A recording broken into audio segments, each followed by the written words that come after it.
This week's TV news and reviews is all about the broadcast fall schedule. We have 5 new shows on NBC, Fox, and ABC to talk about.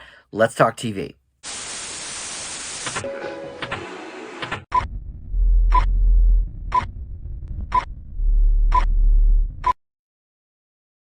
Hey guys, Dan here. This is Dan Reviews It. Welcome to TV News and Reviews for the week. I know there's a bunch of streaming shows that I had mentioned last week that I wanted to get to. Why the Last Man on FX, Premise on Hulu. There's like a handful of them. But this past week was the first week of fall season for broadcast. So I figured, we'll put those on the back burner a little bit because there's only, I think, 11 or 12 new broadcast shows the entire fall. So we get a chunk of them now, and then they'll sort of just be spread out the next few weeks.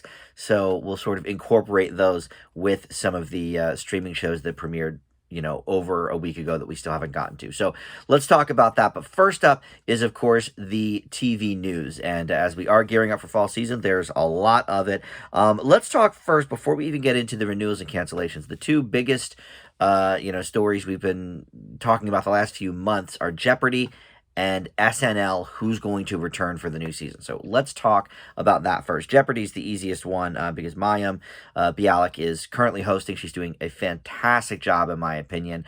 And she has made the statement that she does want to host Jeopardy full-time if they will have her.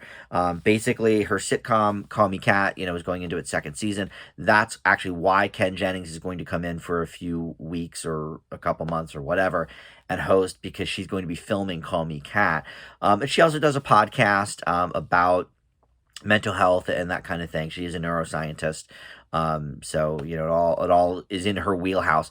But she said nothing sort of engages her mind like Jeopardy does. And so she's throwing her hat in the official ring to be full-time host. And she said, everything else will come secondary if it comes to that. I think she's doing a great job. And this has been quite a couple of weeks to watch because Matt Amodio is now he's about to reach day 30. I think last night, as I'm filming this, I think last night was episode 29 that he had won. He just hit the $1 million mark last Friday, which only 2 other people have ever done in regular gameplay in the history of Jeopardy. Ken Jennings and James Holzhauer, known as 2 of the 3 GOATs. I think Matt Amodio is going to be up on that pedestal soon enough. I think he is just doing great. So it's been an interesting couple of weeks to watch for several reasons, but Mayim does want that full-time job. I think she's doing a fantastic job. So, and Mike Richards is finally out as everything. I think on the first week of Mayim shows, he was still listed as executive producer. On this week that's current, I don't think he was listed last night when I watched as executive producer. So he's officially gone. Goodbye, Mike Richards. Don't miss you. All right. So in terms of SNL, so I was all set to tell you guys about the first 4 weeks of hosts for SNL because that was announced a few days ago. But then yesterday they announced officially who will be returning and who will be exiting for the season. A lot of speculation about that because at the season finale, it seemed like Pete Davidson was kind of making a statement about leaving. He said something about it's been weird, growing up in front of all of you. That's sort of a looking back type statement. Cecily Strong did, a big goodbye song as Janine Pirro. Kate McKinnon and Adie Bryant were tearing up during the monologue. So it seemed like, okay, well, maybe they're going to be in it. And Kate was almost in 0 sketches that last episode, and I took it to mean, oh, well, she gets very emotional, and maybe she couldn't handle it. She thought she was going to cry, in the scene or something, and so she sort of backed out. But I know Lorne was going hard at trying to keep people around as long as he could. He's trying to keep some people around to the 50th season, which this is going to be season 47 starting next week. So are these people going to stick around another 3 years? I don't know. But everybody I mentioned is returning.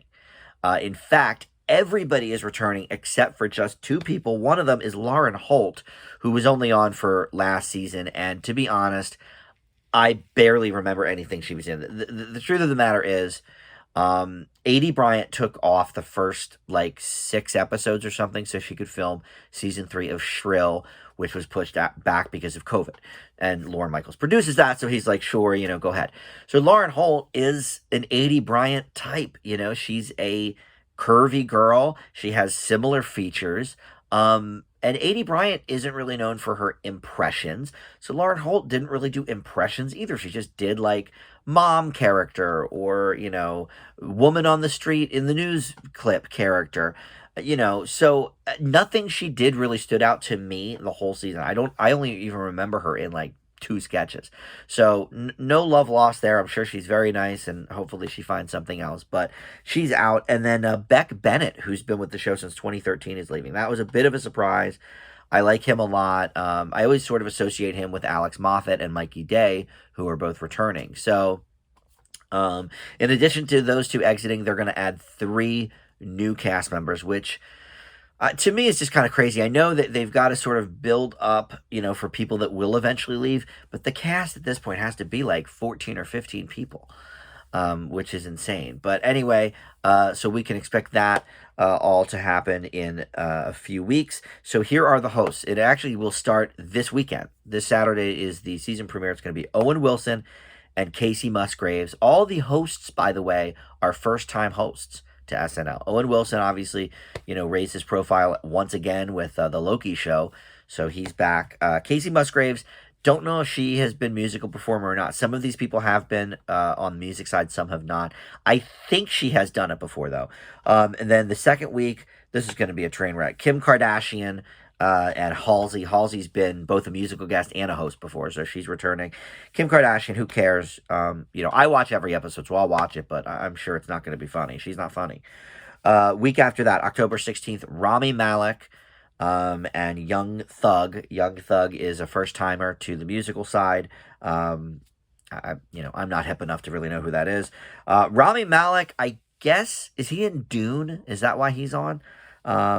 I'm not positive, but I think he might be in Dune. And then October 23rd, first-time host, but long-time cast member, Jason Sudeikis. Of course, recent Emmy win for Ted Lasso. Makes total sense. He's one of the highest-profile SNL alums right now. And then musical guest for him, Brandi Carlile. I don't know if she's done it before either. I know Halsey has. I think Casey Musgraves has. Don't know about Brandi Carlile. But that is going to be the first month of SNL, and then they're going to go into reruns for a couple of weeks after that. All right. So let's get to the renewals and cancellations. Usually we start with that, but I thought the SNL news and the Jeopardy stuff, we always sort of, talk about that.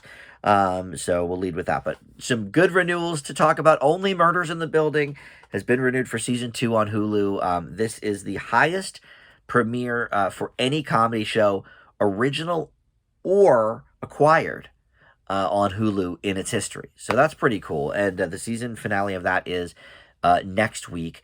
I think they just put up a new episode today. But this is one that I've actually been following. I don't follow a lot of shows, in real time. I do the review for the first couple of episodes, and then I put it on the back burner till I'm sort of caught up on other things. But there's always like 4 or 5 shows I'll watch straight out. Mayor of Easttown was one of them. But Only Murders in the Building, I watch it every week, and it's great. And only 2 more to go then, I guess. And the Amber Ruffin Show, renewed for season 2 on Peacock. Something I did not really care for when I watched the premiere, but it's getting some good buzz, so maybe she has sort of settled into that host role. And that's going to debut with season 2 next week, October 8th, with a live audience. Because of COVID, she didn't get to have a live audience in that first season. And I think that helps talk show hosts as well. So maybe I will give that another shot. Because she is likable, I just didn't love the material. Virgin River for seasons 4 and 5 on Netflix. Season 3 debuted in July. This is one that I had put on my original list to kind of go back and catch up on. I gave it, I think, like a C+ or a B-. I thought it was all right, for what it was. A little soapy, a little romantic. I don't think I'll continue watching the show, to be honest. I'm just way too behind on things. But I know a lot of people that love it. And so makes sense that, Netflix usually cancels after 3 seasons, but there's a lot of buzz behind the show. And unlike a lot of things in COVID times, they were able to put out 3 seasons in less than 3 years. So fall of 19, summer of 2020 and summer of 2021. So very good for them. So that'll be for season 4 and 5. And then this one was weird. Tiger King's coming back. I didn't see that coming. I mean, it makes sense because it was such a phenomenon. So Tiger King 2 is going to be released sometime before the end of the year, and Netflix just put a trailer up for that. I mean, I don't know. For me, the bloom is kind of off the rose with that. Like, we did it. We were all in COVID together, locked down. It was the hot show of the moment, that and the Michael Jordan documentary. So great. Everybody talked about it. But now, like, who really cares? But Peacock still has their show with Kate McKinnon that's coming out. I guess she plays Carol Baskin. And then there was one other one that I think ended up getting canceled. Was that going to be on Hulu? Or Amazon Prime or something, but that ended up getting shelved. So, but with the Kate McKinnon show, maybe it will, resurge some interest in the Tiger King. I don't know. I guess it's probably more than anything, just sort of an update show on here's what everybody's been doing since their fame from the first season. And then a few enders here. Hit and Run on Netflix ends after season 1. And a big cliffhanger ended that show. So I guess I don't need to watch the rest of that now. I watched the first, I think, 3 of that, and I was like, this is pretty good. I gave it somewhere in that B range, I think, and I probably would have gone back to that, but now that I know there's no season 2, and from what I read in the news article, it ends on a big, big cliffhanger, so I'm not going to worry about that then. And then Generation on HBO Max is getting canceled after 1 season. That is a bummer for me. As a gay man, that was a really, really great queer show to watch. Loved it. And it does become the first Max original that's been canceled. But one nice thing is it was sort of a supersized first season because they did it in 2 parts of 8 episodes each. So there's actually 16 episodes, which is more than a lot of 1 season streaming shows get. So that is good. And some casting news. There is a new series with Mandy Patinkin, who, of course, is hot off of Homeland. But there's a detective series coming called Career Opportunities. And what piqued me about this is it's from the producers of Stumptown. I finally did finish it a couple of weeks ago. I was sort of savoring it. But that was one of the big, sad casualties of COVID. So excited to see whatever that will be. And then Catherine Hahn is going to play Joan Rivers in a Showtime limited series called The Comeback Girl. I actually really like Catherine Hahn, but I don't know if I see her doing a Joan Rivers. I'm not sure. I mean, maybe in some makeup, but I do love Catherine Hahn, so I have faith that she can do it well. I'm sure the producers picked her for, some particular reasons that they had in mind. So hopefully that will go well. Because I love Joan Rivers, too. She is one of my all-time favorite comedians, comedy legend in my book. So that will be interesting. All right, some odds and ends here. FXX and Freeform are now the exclusive cable home of Family Guy reruns. I don't like this show, but I think it's interesting. So they're going to have all 369 episodes that have been in the syndication package for cable. You'll still be able to see Family Guy on your local stations, but in terms of cable, it's only going to be FXX and Freeform, which is insane because TBS ran the crap out of those reruns. They were one of the stations. I know Cartoon Network was part of it, or Adult Swim, like whatever.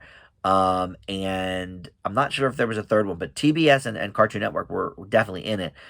But TBS is losing the rights to Seinfeld, I think maybe this month or maybe in October. So like that's that's a big chunk of a TBS programming gone. Family Guy and Seinfeld, that was sort of the cornerstones of a lot of their programs for a long time.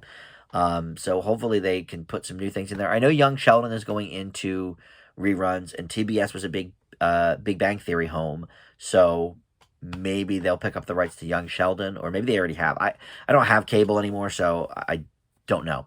But anyway, I thought that was interesting. The Activist, this reality show on CBS, was canceled before it even started.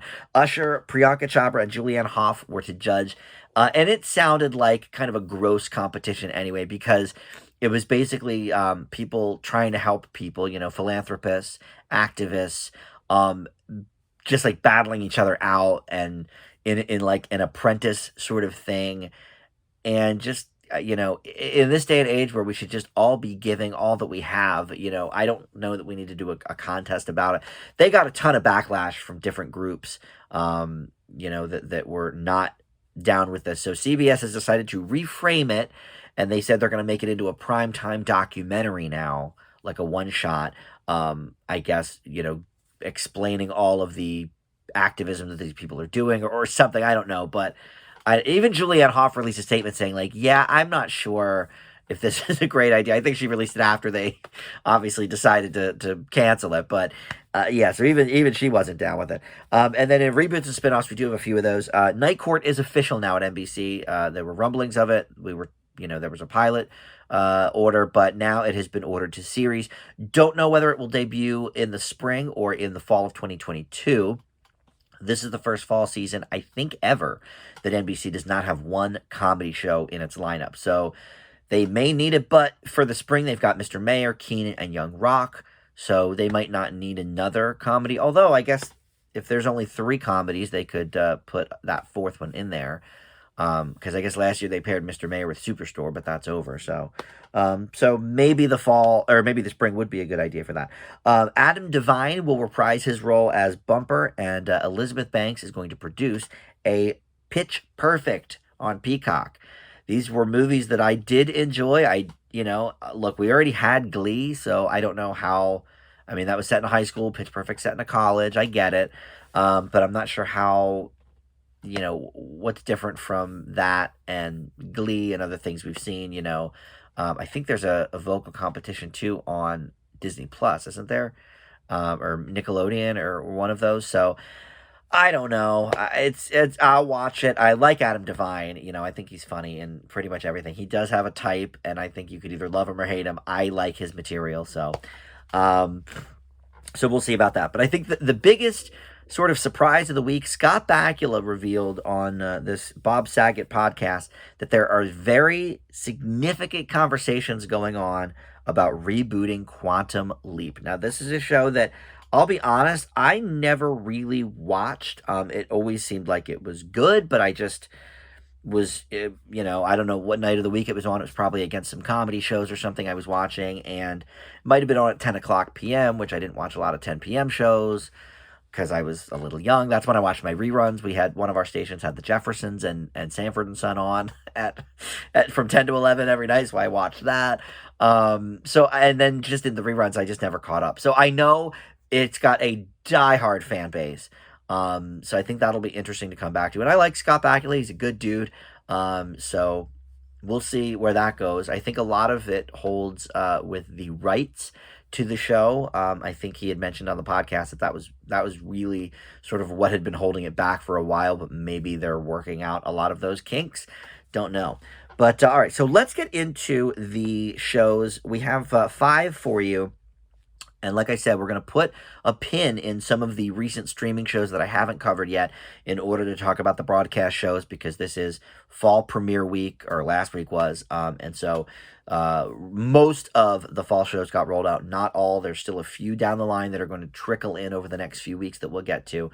So we've got 5 of them for you. 7 did debut last week, but we're not going to talk about NCIS, Hawaii, and FBI International. I made the conscious decision to not watch those or review them because I don't see the point. I don't watch any of the FBI series on CBS. I don't watch any of the NCISs.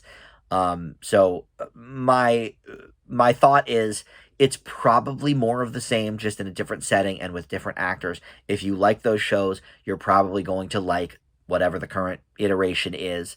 So, for me to watch it, I'm sure the review would go something like this. Yeah, this was fine. I'm not going to keep up with it. It seems to fall in line with what they're already doing, B or whatever. So I decided to not watch them because who cares? I don't have anything valid to say about them. So we're going to talk about The Wonder Years, Ordinary Joe, and then 3 on Fox: Alter Ego, The Big Leap, and Our Kind of People. We're going to start with The Wonder Years, and this is going to be a pretty brief one because I already did a half-hour really deep dive into this premiere episode with my friend Melissa. You can see it on my channel. It's already over 100 views, which is pretty good for me. So if you are interested in a more long-form discussion about the Wonder Years 2021 pilot, you can watch that video. So I'll just give kind of a brief overview of what we liked and what we maybe didn't like about it. So obviously, this is a reboot of the very famous late 80s, early 90s series starring Fred Savage. He is the director here of the pilot episode and one of the executive producers.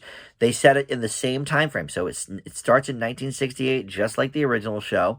And Don Cheadle takes over the narrating from Daniel Stern because this is a black family. It's going to be a story about, how the late 60s and early 70s were for black families, and in this particular case, in the South.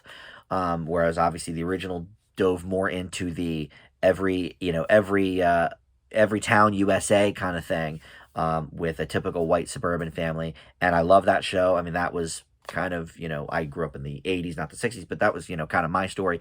But I think this is very, very interesting to have that take on it. Set it with a kid the same age, the same time period, just a completely different family and different, background. So Dule Hill plays his father. He's really the only other person I recognize from the cast. But the kid, Dean, and what's this actor's name? I want to get that right. E.J. Williams. He plays Dean Williams. I love that the last names are the same. But yeah, great little actor. He is a little bit more unsure of himself than the Kevin Arnold character was in the original. But I thought the Don Cheadle narration would be a little bit distracting because he's so famous, and I've seen so much of his stuff, but it was not at all. I think Cheadle got right into that role, and made it something different. You still know that it's him, but his inflection and his velvety voice, it just lent itself to this sort of nostalgia, trip down memory lane. So I loved that. The family dynamic is a bit different. The brother is off in Vietnam, and I think they're going to do something interesting with him. My buddy Melissa suggested maybe they will do some sort of PTSD storyline. I suggested maybe he will get killed in Vietnam, because in the first episode of the original Wonder Years, they do kill Winnie's older brother in Vietnam. So, some interesting things there. But this definitely sets itself apart from the original while still having the complete same feel and reverence of that time period, and I loved that. It really does feel like sort of an extension of the original show without being at all a carbon copy, or anything like that. I think it really gets the humor and drama mix correct that was such a big part of the original as well. And so, yeah, like I said, if you want a really long-form synopsis and review of this show, check out my standalone video about the Wonder Years episode 1. But for now, the Wonder Years 2021 gets an A-. So let's look into now these 4 other shows that I have not yet talked about. Ordinary Joe is on NBC on Monday nights, and this is a show starring James Wolk as Joe. And I first came in contact with him, I think, in that Robin Williams sitcom, The Crazy Ones, on CBS years ago.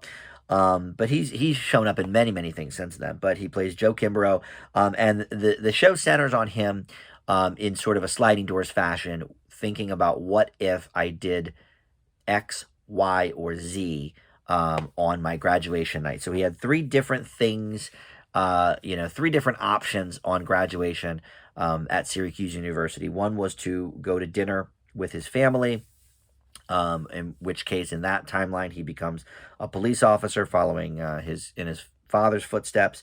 And then we also have 2 other options.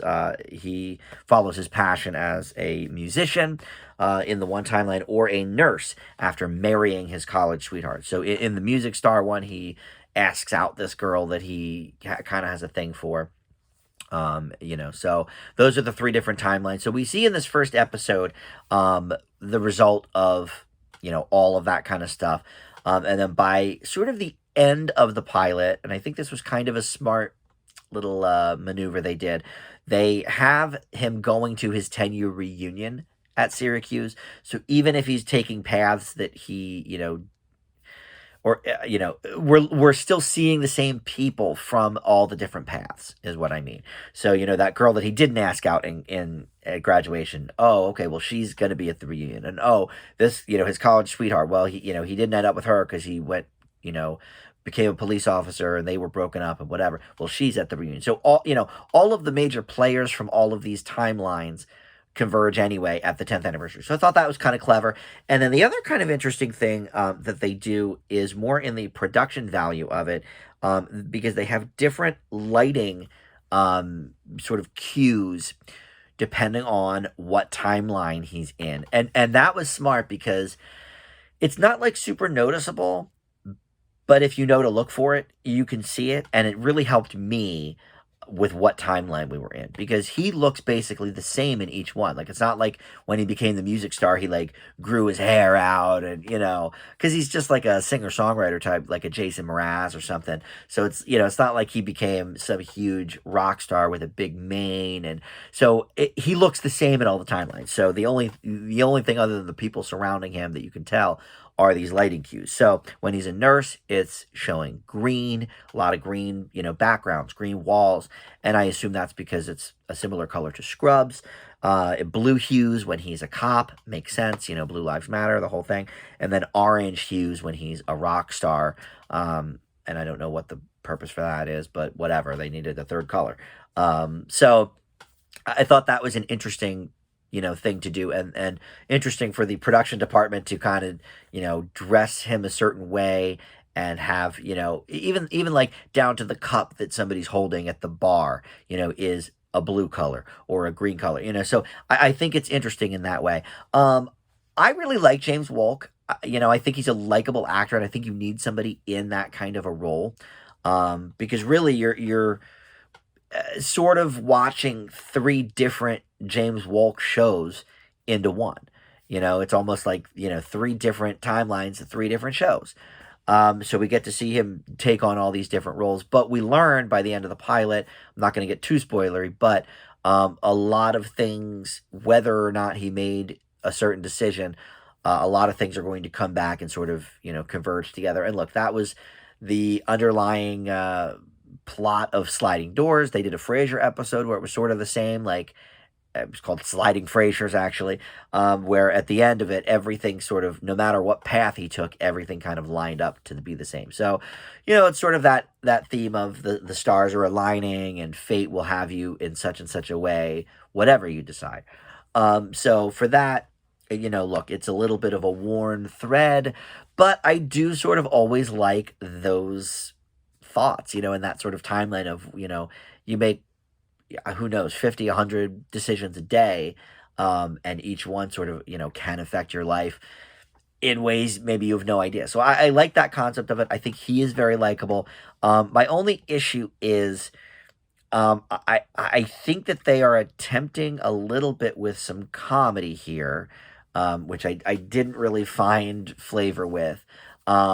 And then I also don't know how long they can maintain everything, because I assume we're going to now go from that 10-year reunion, and that's the timeline we're going to take place. All three of these different, Joes are going to go from there. So we have all the knowledge of the end of the pilot, which I don't want to describe exactly what they are, but I think we'll see him, converging that way. But at the end of every episode, is each path going to lead back to the same thing? Or are we really going to tell three completely different stories? My guess is to keep in the Sliding Doors theme, they're not. I think they're going to be able to tell a lot of,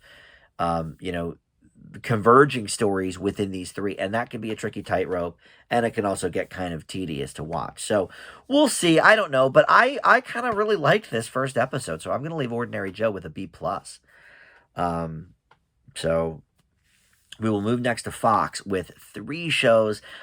Usually we sort of do like reality shows or competition shows a little bit later in the podcast, but I think the biggest probably one of the week on Fox is this Alter Ego. It airs after The Masked Singer. It's got a weird concept, so people have been talking about it. The judges include Alanis Morissette and Grimes, Nick Lachey and will.i.am, so like high profile judges. So let's talk about this show. It is a singing competition, but nobody in the audience or on the panel sees the person singing. They are backstage with all of the little like dots all over them for the motion capture, and they design an alter ego that they name and bring out on, he or she comes out on the stage and does sort of the mimicking of the actions, and then we hear the singer's voice come out of this alter ego.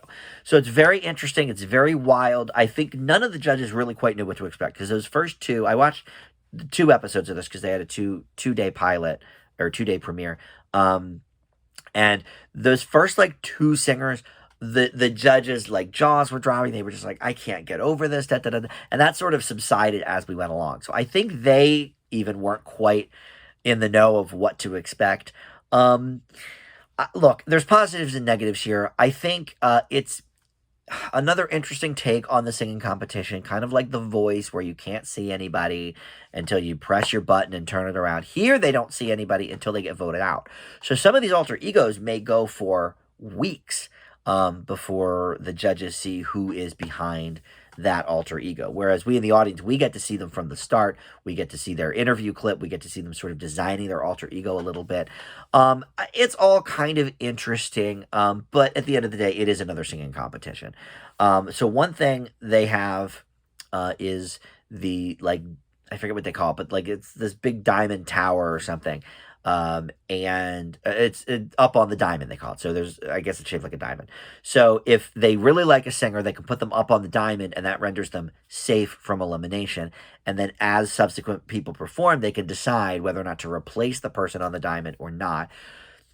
Which seems a little bit cruel as we go on, because you hope, like, if you're up on the diamond, well, I hope, somebody doesn't hit them better because they're more, they heard them more recently or whatever. So I think that part's a little cruel. But I also, in that same vein, sort of hate the 4-judge thing here. American Idol, sort of set the standard with the 3 judges, but then America's Got Talent was like, no, we need 4 judges.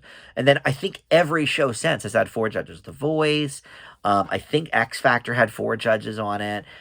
Now, this one has 4 judges. Masked Singer has 4 judges, but they're not really judges. They're just guessers, so that doesn't matter. But when you go up on the diamond, it's a tie. Like, if 2 are feeling one person, 2 are feeling the other person, then the audience decides who goes up. Well, the audience is deciding who's going home at the end of the day anyway, so, like, doesn't matter. Or maybe, actually, wait, I might be wrong about that. Maybe the panel decides who goes home. I think they do. All right, so I'm wrong. All right, so maybe that's okay, I guess. But, look, it's fine, but it's another singing competition with a twist. None of these people are going to be famous. The last time somebody famous came out of one of these was Catherine McPhee or something, or I don't know, David Cook maybe, and where's he now? He had a couple of hits at the time, or Philip Phillips, but even that is like at least 10 years ago.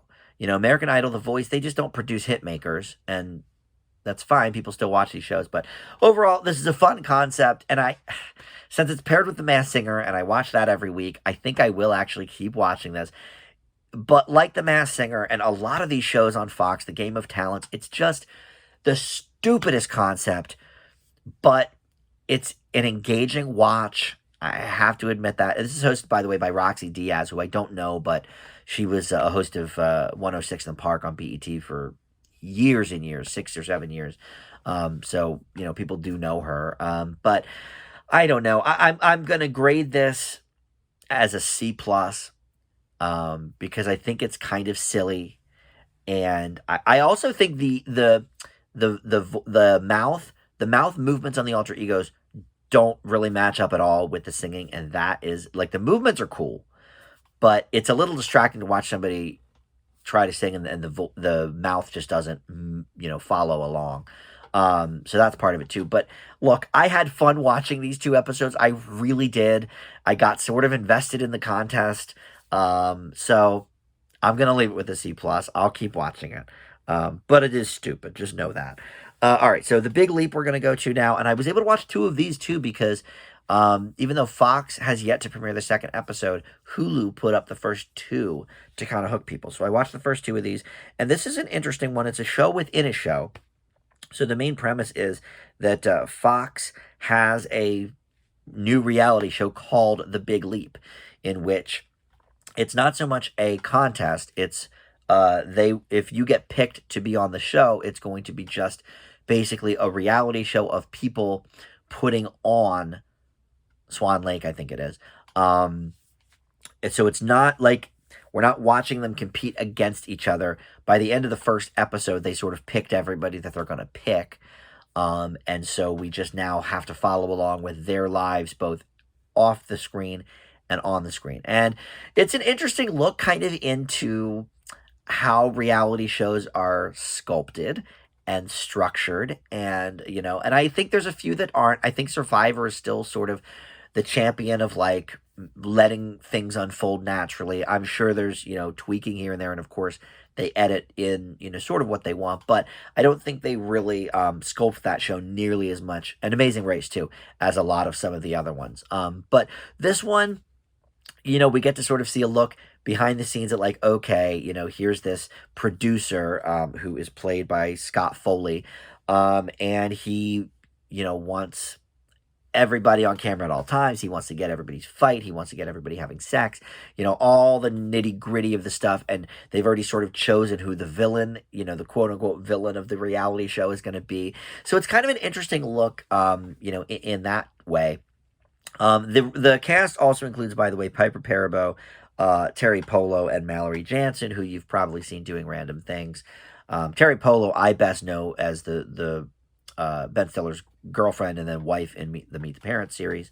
But yeah, it's kind of a cool look into here's what reality TV is, sort of behind the scenes. But there's also drama, with the boardroom at Fox. I sort of like that, a lot of these shows make up a network, or they're like, oh, yeah, like what's the morning show I'm watching on Apple TV Plus? They made up a network, UBA.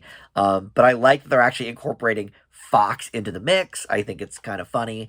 I do think this show wants to do, speaking of funny, more broad comedy than it's actually doing. Like, I think it does okay there.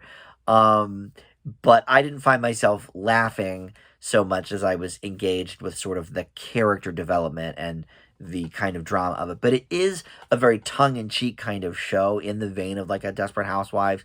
So I think there could be some things to like in that regard if they kind of find that balance.